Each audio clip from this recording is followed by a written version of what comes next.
ನಮ್ಮ ಒಂದು ಕರ್ನಾಟಕ ರಾಜ್ಯದಲ್ಲಿ ಈ ಒಂದು ಪೋಸ್ಟ್ಗೆ ಅರ್ಜಿಯನ್ನ ಕರೆದಿದ್ದಾರೆ. ಯಾವ್ದು ಪೋಸ್ಟ್? ಇಲ್ಲಿ ಶಿಕ್ಷಕರ ಹುದ್ದೆಗೆ ನೇಮಕಾತಿ ಆಗ್ತಾ ಇದೆ. ಯಾವುದೇ ರೀತಿಯಾಗಿ ಪರೀಕ್ಷೆ ಇರೋದಿಲ್ಲ. ಮತ್ತೆ ಹಂಗ ನೇಮಕಾತಿ ಮಾಡ್ತಾರೆ ಇಲ್ಲಿ ಕೊಟ್ಟಿದ್ದಾರೆ ನೋಡಿ. ಅದೇ ಪಾಯಿಂಟ್ 8/4/2026 ಬುಧವಾರ ದಿನ ಆ ಒಂದು ವಾರದ ಹೆಸರು ಕೂಡ ಕೊಟ್ಟಿದ್ದಾರೆ. 8/4/2026 ಬುಧವಾರ ದಿನ ನಿಮಗೆ ಸಂದರ್ಶನ ಮೂಲಕಾಗಿ ಆಯ್ಕೆಗಳನ್ನ ಮಾಡ್ತಾರೆ. ಮುಂಜಾನೆ 9 ಗಂಟೆಯಿಂದ 10:30 ತನಕ ನಿಮಗೆ ಅವಕಾಶ ಇರತ್ತೆ. ಈ ಒಂದು ಕಾಲಾವಕಾಶದಲ್ಲಿ ಆ ಒಂದು ಸಂಸ್ಥೆ ಯಾವ ಒಂದು ಸಂಸ್ಥೆ ಅದು ಮುಂದುಗಡೆ ನೋಡೋಣ.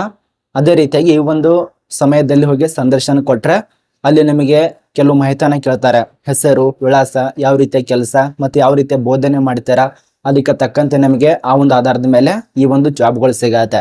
ಅರ್ಥ ಮಾಡ್ಕೊಳ್ಳಿ, ಕರ್ನಾಟಕ ರಾಜ್ಯದಲ್ಲೇ ಖಾಲಿ ಇರತ್ತೆ. ಕರ್ನಾಟಕದ ಕೇಂದ್ರೀಯ ವಿದ್ಯಾಲಯ ಸಂಘಟನೆ ಅಲ್ಲಿ ಅರ್ಜಿ ಕರೆದಿದ್ದಾರೆ. ಈ ಒಂದು ಅಧಿಸೂಚನೆ ಆಗಿರೋದು 30ನೇ ತಾರೀಕು. ನೋಟಿಸ್ ರಿಲೀಸ್ ಮಾಡಿದಂತ ಡೇಟ್ ನೋಡಿ 30ನೇ ತಾರೀಕು. ನಿನ್ನೆ ತಿಳಿಸ್ಕೊಡ್ಬೇಕು. ಬಟ್ ಈ ಒಂದು ಅಧಿಸೂಚನೆ ನನಗೆ ಸಿಕ್ಕಿದ್ದಿಲ್ಲ, ನಮ್ಮ ಒಂದು ಗ್ರೂಪ್ದಲ್ಲಿ ಬಂದಿದ್ದಿಲ್ಲ. ಆದ ಕಾರಣ ಇವತ್ತು ಬಂದಿರತ್ತೆ, ಇವತ್ತು ತಿಳಿಸ್ಕೊಡ್ತಾ ಇರೋದು. 30/3/2026 ಪ್ರಾರಂಭ ಡೇಟ್ ಆಗಿರತ್ತೆ. ಅಂದಿನಿಂದಾನೆ ಸ್ಟಾರ್ಟ್ ಆಗಿದೆ. ಇನ್ನೊಂದು ಅರ್ಥ ಮಾಡ್ಕೊಳ್ಳಿ, ಇದಕ್ಕೆ ಯಾವ ರೀತಿಯಾಗಿ ಅಪ್ಲಿಕೇಶನ್ ಹಾಕಬೇಕು. ಆನ್ಲೈನ್ ನಲ್ಲಿ ಅವಕಾಶ ಇರೋದಿಲ್ಲ. ಇಮೇಲ್ ಮೂಲಕವಾಗಿ ಅಪ್ಲಿಕೇಶನ್ ಹಾಕೋದಕ್ಕೆ ಅವಕಾಶ ಇರೋದಿಲ್ಲ. ಆಫ್ಲೈನ್ ನಲ್ಲಿ ಅರ್ಜಿ ಸಲ್ಲಿಸೋದಕ್ಕೆ ಅವಕಾಶ ಇರೋದಿಲ್ಲ. ನೇರವಾಗಿ ಸಂದರ್ಶನ ಮೂಲಕವಾಗಿ ಮಾತ್ರ ಅವಕಾಶ ಇರತ್ತೆ. ಇದೊಂದು ಅರ್ಥ ಮಾಡ್ಕೊಳ್ಳಿ. ನೋಡಿ, ತುಂಬಾ ಜನ ಕೇಳ್ತಾ ಇರ್ತಾರ, ಎಲ್ಲ ನೋಟಿಫಿಕೇಶನ್ ಹೆಂಗ್ ಸಿಗತ್ತೆ ನಿಮಗೆ, ಯಾವ ರೀತಿ ನೋಡ್ತೀರಾ ಅಂತ ಕೇಳ್ತಾ ಇರ್ತಾರ. ನೋಡಿ, ನಿಮ್ಗೊಂದು ಮಾಹಿತಿ ಹೇಳ್ಬೇಕು. ನಾವು ನೋಟಿಫಿಕೇಶನ್ ಡೈರೆಕ್ಟ್ ಆಗಿ ಸರ್ಕಾರದಿಂದಾನೆ ನಿಮ್ಗೆ ಡೈರೆಕ್ಟ್ ಆಗಿ ಕಳಿಸ್ಕೊಡೋದಿಲ್ಲ. ಇಲಾಖೆಯ ಅಧಿಕೃತವಾಗಿರುವಂತ ವೆಬ್ಸೈಟ್ ಗಳನ್ನ ಚೆಕ್ ಮಾಡ್ಬೇಕಾಗತ್ತೆ. ಈಗ ಬೇರೆ ಬೇರೆ ತುಂಬಾ ವೆಬ್ಸೈಟ್ ಇದಾವೆ, ಪ್ರತಿಯೊಬ್ಬರು ವೆಬ್ಸೈಟ್ ಇದಾವೆ. ಬಟ್ ಜಿವಿ ಇರುವಂತ ಸರ್ಕಾರದ ಅಫಿಷಿಯಲ್ ವೆಬ್ಸೈಟ್ ಚೆಕ್ ಮಾಡಿದಾಗ ಎಲ್ಲ ನೋಟಿಸ್ಗಳು ರಿಲೀಸ್ ಮಾಡಿದ್ರೆ ಮಾತ್ರ ತಿಳಿಸ್ಕೊಡೋದು. ಅಂತ ಒಂದು ಗ್ರೂಪ್ ಅನ್ನ ನಾನು ಮಾಡಿದ್ದೇನೆ. ಅದರಲ್ಲಿ ಸುಮಾರು 200ಕ್ಕಿಂತ ಅಧಿಕ ಜನ ಕರ್ನಾಟಕದ ಕ್ರಿಯೇಟರೇ ಇದ್ದಾರೆ. ಆ ಒಂದು ಗ್ರೂಪ್ದಲ್ಲಿ ನೀವು ಕೂಡ ಸೇರ್ಪಡೆ ಆಗ್ಬೇಕಂದ್ರೆ ನನಗೆ ಇನ್ಸ್ಟಾದಲ್ಲಿ ಮೆಸೇಜ್ ಮಾಡಬಹುದು. ನೋಡಿ, ಇದ್ರ ಬಗ್ಗೆ ನಿಮ್ಗೆ ಅರ್ಥ ಆಗಿದೆ ಅಂತ ಅನ್ಕೋತೀವಿ. ಈ ಒಂದು ಹೆಂಗೆ ಏನು ಅಂತ ಹೇಳಿ ಬನ್ನಿ ಪೋಸ್ಟ್ ಬಗ್ಗೆ ಒಂದೊಂದ ತಿಳಿಸ್ಕೊಡ್ತೇನೆ. ಮತ್ತೆ ಇನ್ನೂ ತನ ಯಾರ್ಯಾರು ಫಾಲೋ ಮಾಡ್ಕೊಂಡಿಲ್ಲ, ಸಬ್ಸ್ಕ್ರೈಬ್ ಮಾಡಿಲ್ಲ, ಒಂದೊಂದಾಗಿ ಮಾಡ್ಕೊಳ್ಳಿ. ಇಲ್ಲಿ ಕಾಣಿಸ್ತಾ ಇರಬಹುದು ಈ ಒಂದು ನೋಟಿಸ್ ಆಗಿರುವಂತ ಮಾಹಿತಿಗಳ ಪ್ರಕಾರ ಒಂದೊಂದಾಗಿ. ಒಂದ್ ನಿಮಿಷ ನೋಡಿ, ಇಲ್ಲಿ ಖಾಲಿ ಇರುವಂತ ಕೇಂದ್ರೀಯ ವಿದ್ಯಾಲಯ ಗೌರಿಬಿದನೂರು ಅಲ್ಲಿ ಖಾಲಿ ಇರತ್ತೆ. ಇಲ್ಲಿ ನೋಡಿ, ನೇತಾಜಿ ಕ್ರೀಡಾಂಗಣ ಹತ್ತಿರ ರೇಷ್ಮೆ ಇಲಾಖೆ ಕಟ್ಟಡ ಗೌರಿಬಿದನೂರದಲ್ಲಿ ಹೋಗಿ ನೀವು ಸಂದರ್ಶನ ಪಡ್ಕೋಬಹುದು. ಇದೇನು ಕಾಣಿಸ್ತಾ ಇದೆಯಲ್ಲ, ಇದು ಹೋಗುವಂತ ಸಂದರ್ಶನಕ್ಕೆ ಹೋಗುವಂತ ವಿಳಾಸ ಆಗಿರತ್ತೆ. ಇದೊಂದು ಅರ್ಥ ಮಾಡ್ಕೊಳ್ಳಿ. ಇದು ನೇರವಾಗಿ ಸಂದರ್ಶನ ಮೂಲಕ ಅಷ್ಟೇ ಹೋಗ್ಬೇಕು. ಸಂದರ್ಶನ ಮೂಲಕಾಗಿ ಹುದ್ದೆಗಳ ತಗೋತೀರಾ. ತುಂಬಾ ಜನ ಕೇಳ್ಬೋದು, ಇದು ಖಾಯಂ ಹುದ್ದೆ ಇದೆಯಾ ಅಥವಾ ಪರ್ಮನೆಂಟ್ ಇದೆಯಾ ಅಥವಾ ತಾತ್ಕಾಲಿಕ ಇದೆ ಅಂತ ಹೇಳಿ. ಸ್ಪಷ್ಟನೆ ಮಾಹಿತಿ ಗಮನಿಸ್ತಾ ಇರಬಹುದು. ನೋಟಿಸ್ ದಲ್ಲಿ ತಿಳಿಸ್ಕೊಟ್ಟಿದ್ದಾರೆ. ನೇರವಾಗಿ ಸಂದರ್ಶನ ಒಂದು ಕಾಣಿಸುತ್ತೆ. ಅದಕ್ಕಿಂತ ಮುಂಚಿತವಾಗಿ 2026-27ನೇ ಸಾಲಿನ ಅರೆಕಾಲಿಕ ಗುತ್ತಿಗೆ ಆಧಾರದ ಮೇಲೆ ನೇಮಕಾತಿಯನ್ನ ಮಾಡ್ಕೋತಿದ್ದಾರೆ. ಯಾರನ್ನ? ಶಿಕ್ಷಕರನ್ನ ನೇಮಕಾತಿ ಆಗ್ತಾ ಇದೆ. ಸೆಕೆಂಡ್ PUC ಪಾಸ್ ಆದವರಿಗೆ, ಅದೇ ರೀತಿಯಾಗಿ ನೀವೇನಾದ್ರೂ ಡಿಗ್ರಿ ಪಾಸ್ ಆಗಿತ್ತಂದ್ರೆ ಎಲ್ಲರೂ ಅಪ್ಲಿಕೇಶನ್ ಹಾಕಿ. ಇಲ್ಲಿ ಶೈಕ್ಷಣಿಕ ಅರ್ಹತೆ ಬಗ್ಗೆ ಯಾವುದೇ ರೀತಿ ಮೆನ್ಷನ್ ಮಾಡಿಲ್ಲ. ಇದೊಂದು ಅರ್ಥ ಮಾಡ್ಕೊಳ್ಳಿ. ಮಹಿಳೆಯರಿಗೆ ಅಷ್ಟೇ ಬೇಕಂತ ಯಾವುದೇ ರೀತಿ ಮೆನ್ಷನ್ ಮಾಡಿಲ್ಲ. ಮಹಿಳೆಯರು, ಪುರುಷರು ಎಲ್ಲರೂ ಅಪ್ಲಿಕೇಶನ್ ಹಾಕಿ. ಇಲ್ಲಿ ವರ್ಗನೂ ಕೊಟ್ಟಿಲ್ಲ. OBC, SC, ST ಈ ರೀತಿಯ ವರ್ಗ ಕೊಟ್ಟಿರ್ತಾರಲ್ಲ, ಆ ಒಂದು ವರ್ಗ ಕೂಡ ವಿವರ ಕೊಟ್ಟಿಲ್ಲ. ಬನ್ನಿ, ಇಲ್ಲಿ ಕಲ್ಲಿರುವಂತ ಪೋಸ್ಟ್ ಹೆಸರು ಅಂದ್ರೆ ಶಿಕ್ಷಕರದು ನೋಡಿ.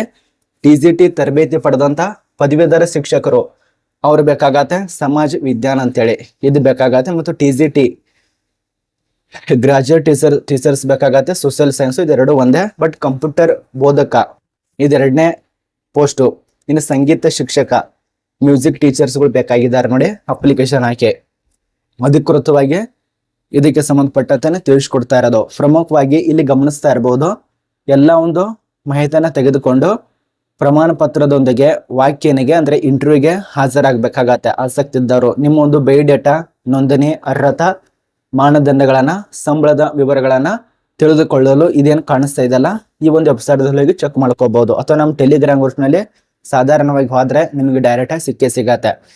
ತುಂಬಾ ಜನ ಕೇಳಬಹುದು, ಸರಿ ಎಲ್ಲ ನೋಟಿಸ್ ಎಲ್ಲಿ ಕೊಡ್ತೀರಾ ಅಂತ ಹೇಳಿ. ನಮ್ಮ ಟೆಲಿಗ್ರಾಮ್ ಗ್ರೂಪ್ ದಲ್ಲಿ ಇರತ್ತೆ, ಚೆಕ್ ಮಾಡ್ಕೊಳ್ಳಿ. ವಿಡಿಯೋ ಆದ ತಕ್ಷಣ ಒಂದು 5 ನಿಮಿಷನೋ 10 ನಿಮಿಷ ಆದ್ಮೇಲೆ ಒಂದು ಆರ್ಟಿಕಲ್ ಅನ್ನ ಬರೆದು ಅಪ್ಲೋಡ್ ಮಾಡಿರ್ತೇನೆ. ಇದಕ್ಕೆ ಸಂಬಂಧಪಟ್ಟಂತ ಎಲ್ಲ ಮಾಹಿತಿ ಮತ್ತೆ ನೋಟಿಫಿಕೇಶನ್. ಅರ್ಥ ಆಗ್ತಿದೆ ಅಂತ ಅನ್ಕೋತೀವಿ. ಎಲ್ಲ ಮಾಹಿತಿ ಸಿಗತ್ತೆ. ಅಲ್ಲಿ ಹೋಗಿ ವಿಸಿಟ್ ಆಗಿ. ನಿಮ್ ಡೈರೆಕ್ಟ್ ಆಗಿ ನಮಗೆ ಕೊಡಕ್ಕಾಗಲ್ಲ, ಯಾಕಂದ್ರೆ ಯೂಟ್ಯೂಬ್ ಕೆಲವು ರೂಲ್ಸ್ ರೆಗ್ಯುಲೇಷನ್ ಇದಾವೆ. ಎಂತ ಒಂದು ನೋಟಿಫಿಕೇಶನ್ ಈ ರೀತಿಯ ಲಿಂಕ್ ಗಳನ್ನ ಕೊಡುವಂತ ಅವಶ್ಯಕತೆ ಇಲ್ಲ.